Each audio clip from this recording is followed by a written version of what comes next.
தகப்பனையும் தாயின் தூசிக்கிறவருடைய தீபம்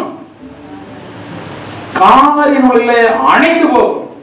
இது இப்படி பைபிள்ல சொல்லி இருக்கிற வேளையில எவ்விதமாக ஒரு கிறிஸ்தவ பிள்ளையால தாயை தகப்பனை கை நீட்ட முடிகிறது? அந்த கை எப்படி சரியா இருக்கும் கடைசி வரைக்கும் கை நீட்டினா? பைபிள்ல பிரமாணம் அல்லவா இருக்கிறது. தாயின் தகப்பன் அவ்வளவு கஷ்டப்பட்டு வளர்த்திருக்கிறாங்க. தாயின் தகப்பன் ஒரு தவறு பண்ண மன்னிக்க வேண்டியதானே? ஏன் மன்னிக்க முடியல? ஏன் மன்னிக்க முடியல? மன்னிக்கிற சுபாவம் தாய் தகப்பன் மட்டுமல்ல, தேவனுடைய பிள்ளைகளுக்கு யாரு தவறு பண்ணாலும் மன்னிக்கிற சுபாவம் இருக்கும். எத்தனை நேரம் மன்னிக்கிறது?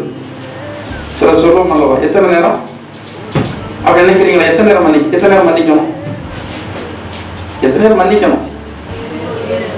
ஒரு நபர் ஆண்டவர்கிட்ட கேட்கிறான், ஆண்டவரே என் சகோதரன் தப்பு செய்தா நான் எத்தனை முறை மன்னிக்கணும்?